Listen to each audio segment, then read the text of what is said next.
You understand what? Because we've got to come out of pain.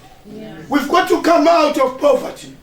We've got to kuloko athi uNkulunkulu uyabona wena ngokulalela unkosikazi wakho. Umhlaba usiyokhipha amakhakhasi namhlanje umhlaba ukhipha amakhakhasi. Amen. Wena usuyojuluka udle ini ithukthuk zakho namhlanje kunjalo.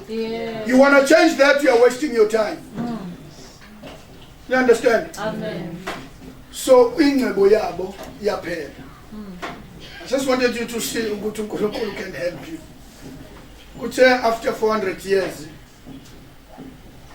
sebezophuma eGibhithe.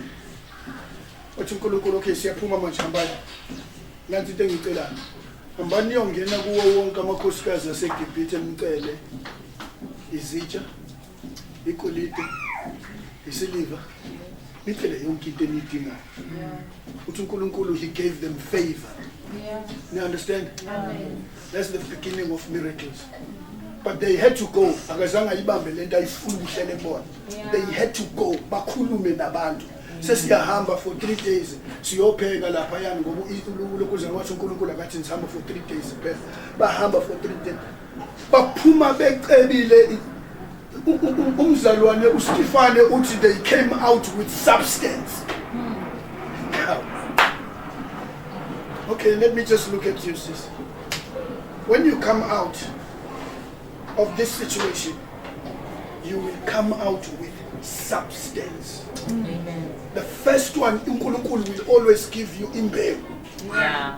Njalo uNkulunkulu will give you imbewu because awunalutho.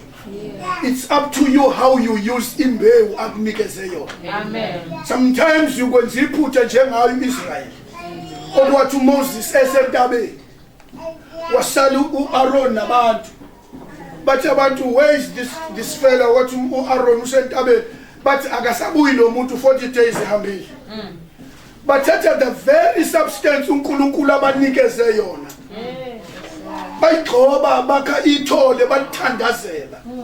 When God gives you substance ngiyacela, don't use it kube uNkulunkulu wakho. Ngiyangizwa bazalwane. When God gives you izinto ekunikeza izinto ngiyacela, don't use it for your own benefit. Isebenzise wazi ukuthi this is God's stuff. Amen. Can I just add another one engicabanga njengamanje? Amen. Upelse somebody, Belshazzar, something like that. Belshazzar, say, okay, right, wase Babylon. What that is it just kaNkulunkulu. Zasetempelini eseBabylon. Wenza inkunzi ephathi. Kwaqhamuka isandla sithi mene tegene uFarsi. So don't take izinto as meant for God. Uyisebenzisele into wrong. Wabhala mene washaywa uvalo ukuthi isho uthini lento kwafuna abantu kwase bakhona ukuthi hey khona umuntu wayesebenza nobaba wakho actually mkhulu. Khona umuntu wayesebenza nobaba wakho. uDaniel igama lakhe. Omunye wabantu abahlakaniphile. Okay? Amen. Kwathiwa mlandeli. Wafika wathi awufica ukuthi hey sengikhohle ukuthi kusho ukuthini umbuso wakho ukaliwe wabekwe esikalini. Uthola kalulula. You understand? Wayesethi ngicela bandla uphenduke. Paraphrase ngisakhumbula ukuthi wayethi ngicela uphenduke.